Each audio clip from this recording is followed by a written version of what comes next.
اعوذ باللہ من الشیطان الرجیم افلم یہد لہم کم اہلکنا قبلہم من القرون یمشون فی مساکنہم ان فی ذلک لآیات للنہا۔ کیا اللہ نے ان کی رہنمائی نہیں کی؟ کیا رہنمائی نہیں کی؟ یہ کم اہلکنا، یہ معنی اس کا مفعول ہے، اور چونکہ یہ استفہام کا معنی ہے کم اہلکنا میں کتنی قرن ہم نے ہلاک کیے، اس وجہ سے اس کا لفظ میں عمل ظاہر نہیں ہوگا۔ کیا اللہ نے ان کی ہدایت نہیں کی کہ ہم نے ان سے پہلے کتنے قرن ہلاک کیے، اس حالت میں کہ وہ ان کے مسکنوں میں چلتے ہیں؟ تو حالت کس کی؟ لہم میں جو ہم ہے اس سے حال ہوگا کہ اللہ نے ان کو بتایا دکھایا اس حالت میں کہ وہ ان کے مسکنوں میں چلتے ہیں۔ تو یہاں پر لم یہدے کا فاعل کیا ہے؟ اللہ، یعنی ہوا ضمیر جو رب کی طرف راجع ہے۔ زید ان یعقوب کی قرات بن نون کے ساتھ فلم نہد لہم، یعقوب حضرمی کے دو راوی راہ اور رویس یہ اشرا میں ہو، زید ان کے علاوہ ہیں تو ان کی قرات میں آیا نہدے، تو اس سے معلوم ہم نے ہدایت نہیں کی، یعنی رب نے۔ تو یہاں یہدے کا مطلب بھی یہی ہوگا اللہ نے کیا ہدایت نہیں کی کہ کتنے ان سے پہلے ہم نے کتنے قرنوں کو ہلاک کیا اس حالت میں کہ وہ چلتے ہیں۔ تو یہ حال ہے اس ضمیر سے جو لہم میں مجرور ہے۔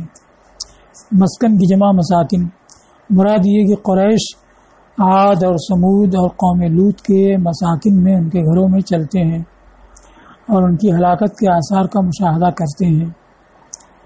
تو ضرور اس میں بے شک اس میں ضرور عقل والوں کے لیے نشانیاں ہیں کہ جب غور کرتے تو یہ جان لیتے کہ یہ اتنی ساری قومیں ہلاک ہو گئیں، تباہ ویران ہو گئیں اور آثار ان کے باقی ہیں، تو کیوں ہلاک ہوئی؟ تو جانتے کہ انہوں نے کفر کیا اللہ کے ساتھ، اسی کی وجہ سے ہلاک ہوئی۔ تو جو بھی کفر کرنے والے ہوں گے ان کا یہ انجام ہوگا۔ ایسا تفکروا عالم، جب یہ غور کریں تو جان لیں کہ ان کا استیصال اصل سے ہے، استیصال جڑ سے ختم کر دینا، ان کا استیصال یعنی بےخوب ان سے ختم کر دینا ان کے کفر ہی کے سبب ہوا، تو ان کی طرح یہ کام نہ کریں۔ پھر آگے فرمایا ولولا کلمۃ سبقت من ربک لکان لزاما واجل مسمى، یہ اجل مسمى جو ہے کلمۃ پر عطف ہے کہ اگر ایک بات تمہارے رب کی طرف سے سبقت نہ کر چکی ہوتی اور مقرر میعاد نہ ہوتی، جواب کیا ہے؟ لکان لزاما، تو عذاب ان سے لپٹ کر کے رہ جاتا، یعنی عذاب ان پر لازم ہو جاتا۔ تو اب بات دنیا میں کیا سبقت کر چکی ہے کہ ما کان اللہ لیعذبہم وانت فیہم، کہ اللہ ان کو عذاب دینے والا نہیں اس حالت میں کہ تم ان میں ہو۔ تو حضور صلی اللہ تعالی وسلم جب تک موجود ہے لوگوں سے مسخ و خسف کا عذاب یہ اٹھا لیا گیا ہے، تو اس وجہ سے اس زمانے کی قوموں پر وہ عذاب استیصال والا یعنی بالکل ہی ختم کر دینا یہ عذاب نہیں آتا۔ تو اگر ایک بات سبقت نہ کر چکی ہوتی یعنی امت محمد صلی اللہ علیہ وسلم سے عذاب کے مؤخر کیے جانے کا حکم سبقت نہ کر چکا ہوتا، لکان لزامن، تو لازم یلزم لزام، لزام تو مصدر ہے معنی میں اس میں فاعل کے نہیں لازمن، تو یہ عذاب لازم ہو جاتا۔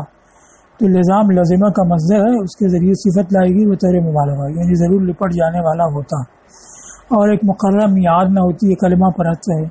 مقرر میعاد کیا ہے؟ قیامت۔ تو مطلب یہ ہے کہ اگر ان سے عذاب کے مؤخر کیے جانے کا حکم سبقت نہ کر چکا ہوتا اور ایک مقرر میعاد قیامت نہ ہوتی تو عذاب ان کے لیے دنیا ہی میں لازم ہو جاتا، جیسے کفر کرنے والی گزشتہ نسلوں کے لیے لازم ہو گیا۔ فاصبر علی ما یقولون، تو صبر کرو اس پر جو تمہارے بارے میں وہ کہتے ہیں۔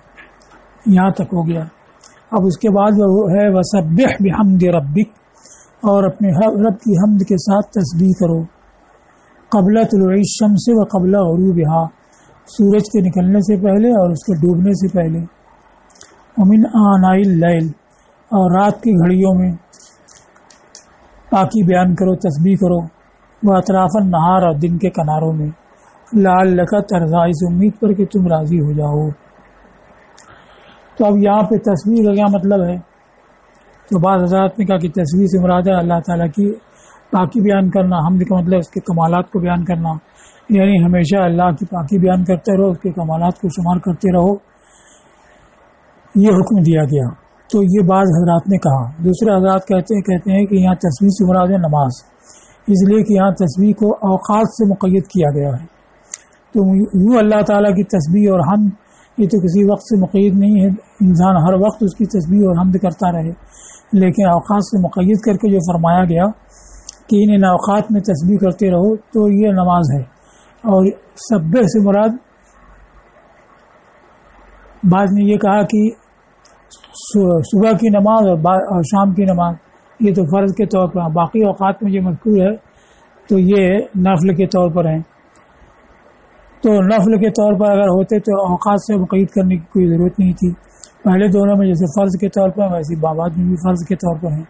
تو یہاں پانچوں فرض نمازوں کا بیان ہے، اس طرح سے کہ قبل طلوع الشمس سے مراد ہے نماز فجر، اور قبل غروب سے مراد ظہر اور عصر، دونوں اس لیے کہ ظہر اور عصر دونوں نصف اخیر میں واقع ہوتے ہیں، یعنی جب دن کا آدھے سے زیادہ حصہ گزر چکا ہوتا ہے تب یہ دونوں ظہر اور عصر پائی جاتی ہیں، اس لحاظ سے قبل غروب میں یہ دونوں داخل ہیں۔ تو قبل طلوع الشمس فجر ہے اور قبل غروب ظہر و عصر، 3 نمازیں ہو گئیں۔ اور رات کے اوقات میں 2 نمازیں ہیں، مغرب اور عشاء، تو یہ 5 نمازیں ہو گئیں، فجر، ظہر و عصر اور مغرب و عشاء۔ پھر اس کے بعد اطراف النہار، دن کے کناروں میں، تو دن کے 2 کنارے ہیں، ایک صبح کی طرف ایک شام کی طرف۔ تو صبح کی جانب جو ہے اس میں فجر کی نماز ہے، اور شام کی طرف جو ہے اس میں مغرب کی نماز ہے۔ تو فجر اور مغرب کا حکم مقرر ہوا ان کی اہمیت کی وجہ سے، ورنہ 5 نمازوں کا بیان من آناء اللیل تک مکمل ہو چکا ہے۔ تو اب یہ کہا ہے سبح بحمد ربک، یعنی صلی، تسبیح کرو اور نماز پڑھو۔ اور یہ نماز کو تسبیح اور حمد کے ساتھ کیوں کہا گیا؟ اس لیے کہ نماز تسبیح اور حمد سے مشتمل ہوتی ہے۔ بحمد ربک یعنی ملتبسن کائنن بحمد ربک، یہ بحمد ربک یہ حال کی جگہ میں ہے، مطلب یہ کہ تم نماز پڑھو اس حالت میں کہ اپنے رب کی حمد کرنے والے ہو، اس بات پر کہ تمہیں تسبیح کی توفیق عطا فرمائی اور تمہیں اس پر مدد دی۔ یہ نماز پڑھو قبل طلوع الشمس یعنی فجر کی نماز، قبل غروب یعنی ظہر و عصر کی نماز، اس لیے کہ یہ دونوں دن کے نصف اخیر میں واقع ہیں، زوال شمس اور غروب شمس کے درمیان۔ اور رات کی گھڑیوں میں، رات کے اوقات میں پاکی بیان کرو، یعنی نماز پڑھو، اور دن کے کناروں میں۔ تو من آناء اللیل میں عامل کیا ہے اس کو ظاہر کیا، تعہد آناء اللیل، آنا کے معنی ساعات، یعنی رات کے اوقات کی دیکھ بھال کرو، نگہداشت کرو، وہ اطراف النہار اور دن کے کناروں کی، ان کے لیے اپنی نماز کو خاص کرتے ہوئے۔ اور یہ کہا ہے کہ آناء اللیل میں، رات کی گھڑیوں میں تسبیح یہ نماز عتمہ سے مراد عتمہ دیر کرنا، اور نماز عشاء کو عتمہ کہتے ہیں اس لیے کہ دیر میں پڑھی جاتی۔ تو رات کی گھڑیوں میں تسبیح یہ نماز عشاء کو شامل ہے۔ تو مصنف نے آناء اللیل کی تسبیح سے صرف عشاء کو مراد لیا ہے، اور مغرب کو اطراف نہار کے تحت رکھا ہے۔ دن کے دونوں قرارے تو ایک طرف فجر ہے یا دوسری طرف مغرب ہے، تو مغرب کو اس میں شامل کیا ہے۔ اب فجر صرف مقرر ہوئی ان کے طور پر، تو اس کو کہا کہ فی اطراف النہار یہ شامل ہے مغرب کی نماز کو اور فجر کی نماز کو۔ تو فجر کی نماز کو یہ شامل ہے، تو یہ بطور تکرار، اختصاص کے ارادے سے، یعنی اس کو خاص طور پر بیان کیا گیا، جیسے کہ بعض کے نزدیک والصلاۃ الوسطیٰ میں یہ خاص کی گئی، حافظوا علی الصلوات والصلاۃ الوسطیٰ، یہ پابندی کرو نمازوں کی اور بیچ والی نماز کی۔ تو امام شافعی کے نزدیک یہ کہ صلاۃ الوسطیٰ سے مراد ہے فجر، کیونکہ اس کے بعد قوموا للہ قانتین، تو ہمارے نزدیک یہ ہے کہ اللہ کے حضور قنوت یعنی ادب کے ساتھ کھڑے رہو، وہ کہتے ہیں قنوت پڑھتے ہوئے کھڑے رہو، اور ان کے نزدیک قنوت جو ہے نماز فجر ہی میں ہے، تو وہ صلاۃ الوسطیٰ سے فجر مراد لیتے ہیں۔ لیکن صحیح حدیثوں میں یہ آیا کہ صلاۃ الوسطیٰ صلاۃ العصر، حضرت عبداللہ بن مسعود کی مرفوعاً روایت حضور صلی اللہ علیہ وسلم سے تو آج اسے صحیح مرفوعہ کی وجہ سے تمام ائمہ اس پہ قائل ہیں کہ نماز وسطیٰ سے صلاۃ وسطیٰ سے مراد ہے نماز عصر۔ تو امام شافعی نے فجر کو مانا تو وہ اختصاص کے طور پر ہوگا، کیونکہ الصلوات کے تحت تو سبھی نمازیں آ گئیں۔ اب صلاۃ الوسطیٰ جو آیا تو یہ اختصاص کے طور پر، باقی لوگوں نے عصر ہے کہ یہ اختصاص چونکہ ذریعہ حدیث میں آیا ہے، علاوہ اس کے کہ عصر کے بارے میں کہا کہ جس کی عصر چھوٹی تو گویا کہ اس کے مال اور اولاد سب ہلاک ہو گئے، اس کے بارے میں تاکیدات بھی آئی ہیں۔ تو خیر مثال یہ ہے کہ جیسے وہاں پر الصلاۃ الوسطیٰ سے بعض کے نزدیک فجر کو خصوصیت کے ساتھ ذکر کیا گیا ہے، تو یہاں اطراف النہار میں فجر کا ذکر دوبارہ آیا خصوصیت کی وجہ سے، جبکہ قبل طلوع الشمس کے تحت اس کا ذکر ایک بار آ چکا ہے۔ اب یہ اطراف النہار کا، دن کے تو دو ہی کنارے ہوتے ہیں، تو طرفی النہار ہوتا تو اس کو کہا کہ یہ دو طرف ہوتے ہیں، مگر اطراف النہار جمع آیا التباس سے بے خوفی کی وجہ سے کہ یہ کوئی نہیں سمجھے گا کہ 3-4 طرف ہوتے ہیں۔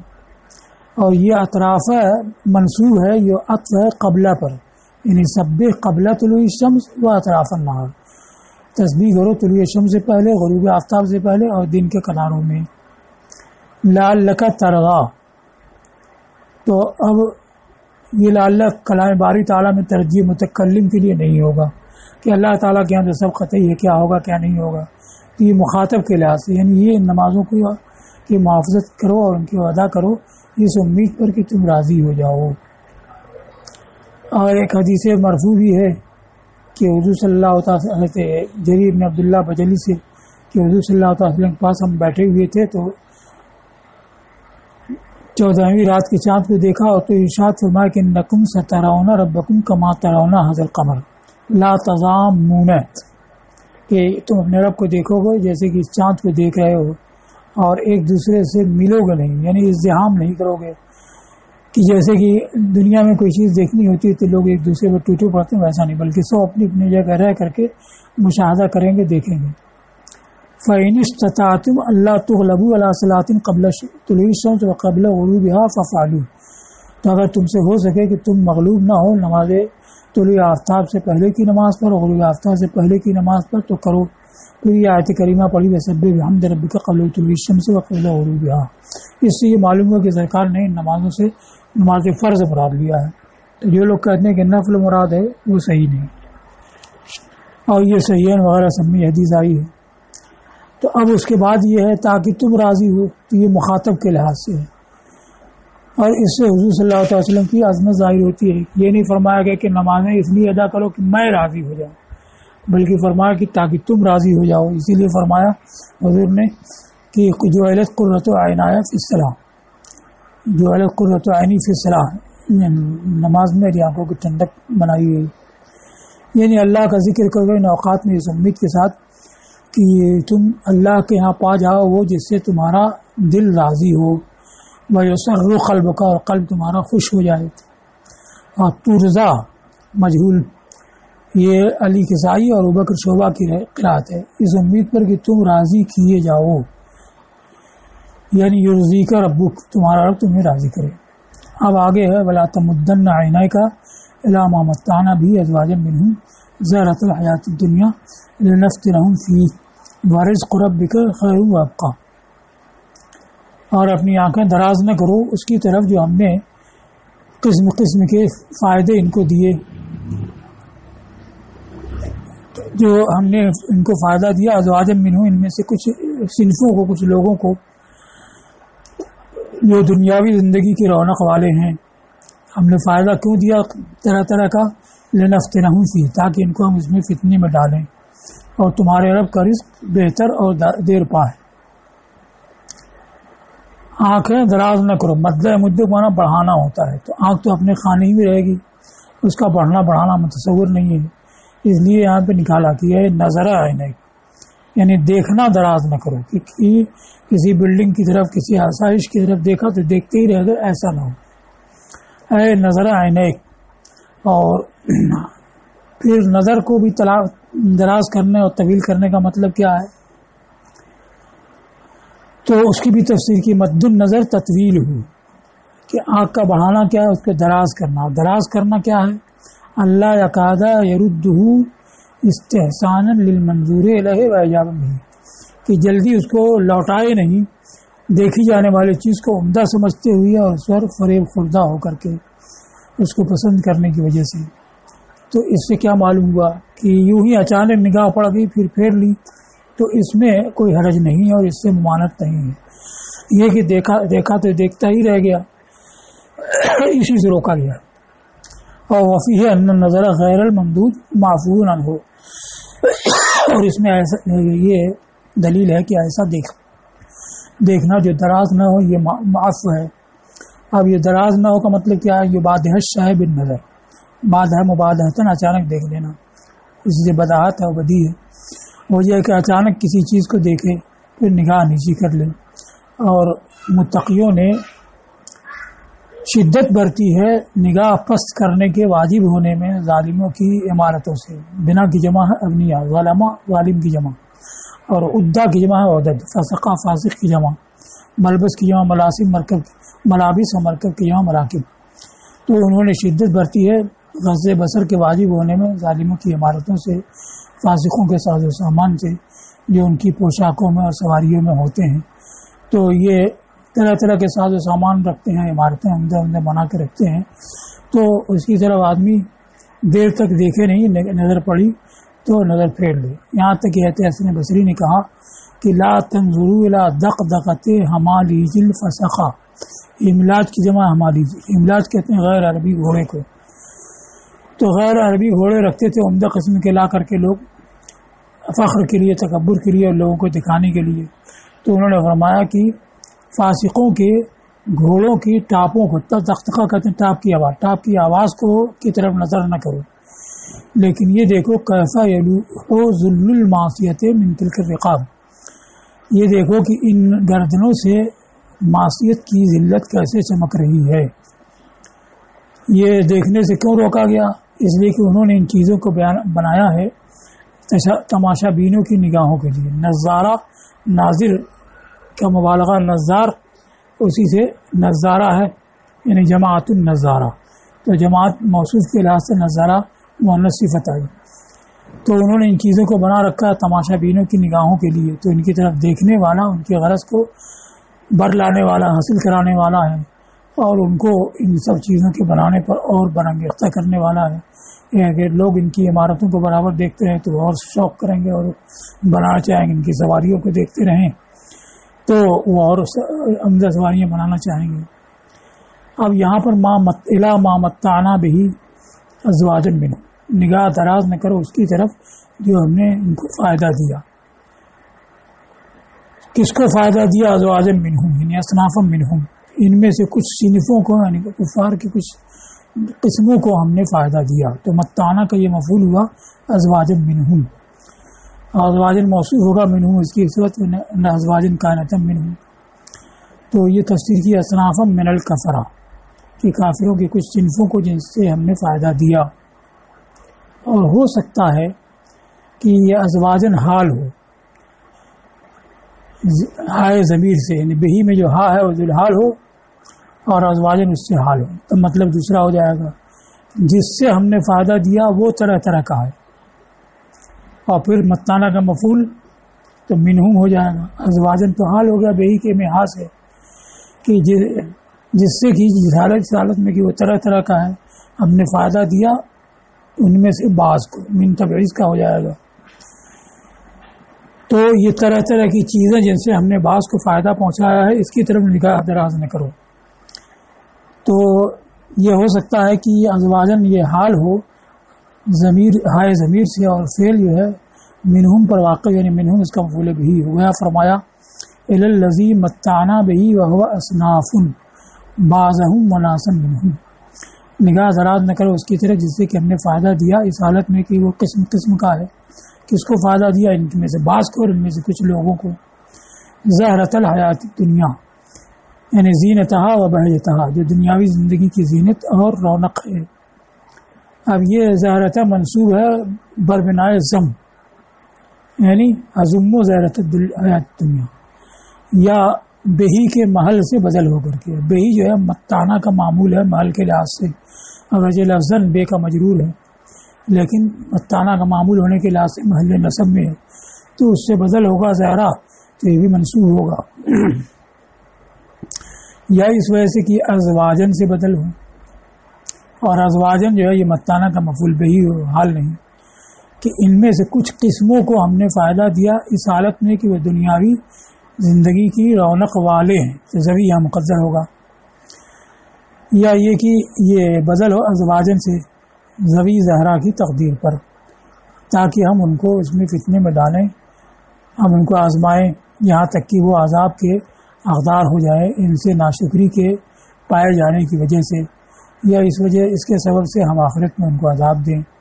اور تمہارے رب کا رزق یعنی اس کا ثواب وہ جنت ہے، یا رزق دنیا میں جو حلال اور کافی ہے یہ بہتر اور دیرپا ہے اس سے جو ان کو رزق دیا گیا. اب آگے آیا وَأْمُرْ أَهْلَكَ بِالصَّلَاةِ وَاصْطَبِرْ عَلَيْهَا، اور اپنے اہل کو نماز کا حکم دو اور خود بھی اس پر ثابت قدم رہو. تو اہل سے مراد پوری امت یا خاص گھر والے. استبر انت داوم علیہ، اس کے اوپر خود بھی مداومت کرو. لا نسألک رزقا، ہم تم سے رزق دینے کا سوال نہیں کرتے، یعنی تم سے یہ سوال نہیں کرتے کہ تم خود اپنے کو رزق دو اور اپنے نہ یہ کہ اپنے اہل کو اپنے لوگوں کو رزق دو. ہم ہی رزق دیتے ہیں، نحن رزقک، کہ ہم ہی رزق دیتے ہیں تمہیں اور انہیں، تو تم رزق کے معاملے کی فکر نہ کرو. لا تہتم لامر رزق، اہتمام ہم ان سے. وفرغ بالک، اور اپنے دل کو امر آخرت کے لیے خالی رکھو، اس لیے کہ جو اللہ کے کام میں ہوگا تو اللہ اس کے کام میں ہوگا. حضرت عروہ ابن زبیر سے روایت ہے کہ جب وہ دیکھتے جو سلاطین کے پاس ہے جو ساز و سامان ٹیپ ٹاپ، تو یہ پڑھتے والا تمدن علیہ کا علامہ مستانم ہی ازواج منہم، اور فرماتے کہ نماز پکارتے الصلاۃ رحمکم اللہ. اور بکر ابن عبداللہ مزنی جب صحابہ خصاصہ کے معنی شدت فخر، جب ان کے گھر والوں کو سخت محتاجی لاحق ہوتی تو فرماتے قوموا فصلوا، اٹھ کر کے نماز پڑھو، کہ اسی کا اللہ اور اس کے رسول نے حکم دیا ہے کہ جب یہ حالت ہو تو نماز ادا کریں. حضرت مالک ابن دینار سے بھی اسی کے مثل روایت ہے. بعض مسانید میں ہے کہ حضور صلی اللہ تعالیٰ علیہ وسلم کہ گھر والوں کو جب کوئی مصیبت لاحق ہوتی، اذا اصاب اہلہ ضر، کوئی تکلیف اور مصیبت پہنچتی تو ان کو نماز کا حکم دیتے اور یہ آیت کریمہ تلاوت کرتے وَأْمُرْ أَهْلَكَ بِالصَّلَاةِ وَاصْطَبِرْ عَلَيْهَا لَا نَسْأَلُكَ رِزْقًا نَحْنُ نَرْزُقُكَ. وَالْعَاقِبَةُ لِلتَّقْوَىٰ، اور انجام تقویٰ کا ہے. تو انجام تو ہر ایک کا ہوگا، چاہے تقویٰ ہو یا فسق ہو، سبھی کا انجام ہونا ہے. تو مراد کیا حسن انجام تقویٰ کا ہے. یہاں اہل تقویٰ نکالا چونکہ دوسری آیت میں یہ آیا ہے والعاقبۃ للمتقین، تو اس کی معافت کے لیے اہل بھی نکالا، یعنی حسن عاقبت انجام کی بھلائی اہل تقویٰ کے لیے ہے، دو مضاف کے حذف کے ساتھ. اور آگے ہے وقالوا لولا یاتینا بآیۃ من ربی، انہوں نے یعنی کافروں نے کہا کہ کیوں نہیں ہمارے پاس اپنے رب کی طرف سے کوئی نشانی کوئی دلیل لاتے، یعنی کیوں نہیں کوئی اپنے رب کی طرف سے کوئی نشانی لاتے جو ان کی صدق نبوت پر دلالت کرے. تو اب اس کے جواب میں فرمایا گیا کہ نشانی تو بہت بڑی آئی، یہ قرآن جو معجز ہے. اب بقیہ کتابوں کی صدق کی بھی دلیل ہے کہ بقیہ کتاب معجز نہیں ہے، قرآن معجز ہے. تو اتنی عظیم نشانی پانے کے باوجود بھی وہ کہتے ہیں کہ کیوں نہیں نشانی لاتے، تو یہ محض تعنت ہے اور عناد ہے. حلّہ جاتی ہیں تو لولا جو ہے تہذیب والا ہے، کیوں نہیں لاتے کوئی نشانی اپنے رب کی طرف سے، کیوں نہیں محمد صلی اللہ علیہ وسلم رب کی طرف سے کوئی نشانی لاتے جو ان کی نبوت کی صحت پہ دلالت کرے. تو اب فرمایا اولم تأتہم بینۃ ما فی الصحف الاولیٰ، اولم تأتہم یہ نافی مدنی اور امام حفص اور ابو عمر بصری کی قرأت ہے، اور باقی لوگ کی اولم یاتہم بینۃ، اس لیے کہ بینہ جو عموماً سے غیر حقیقی ہے تو فعل مذکر بھی آ سکتا ہے، علاوہ اس کے ہم فاصل ہے. تو کیا ان کے پاس اس کی دلیل نہیں آئی جو اگلے صحیفوں میں ہے، یعنی اگلی کتابوں میں ہے. تو اگلی کتابوں کے مضمون کی دلیل قرآن ہے کہ ان قرآن میں جو مضمون آ گیا وہی اگلی کتابوں میں ہے تو ان اگلی کتابوں کی تصدیق ہو جاتی ہے، اور قرآن اپنی تصدیق خود ہے کہ معجز ہے۔ یعنی انہوں نے اختراع ہمارے بے سوچے سمجھے مانگنا، تعنت کے ہمارے شدت برتنا، انہوں نے تشدد میں اپنی عادت کے مطابق مطالبہ کیا نبوت کی کسی دلیل کا، تو ان سے جواب میں فرمایا گیا کیا تمہارے پاس دلیل نہیں آئی؟ جو تمام دلیلوں کی اصل ہے اور باب اعجاز میں سب سے عظیم ہے، یعنی قرآن۔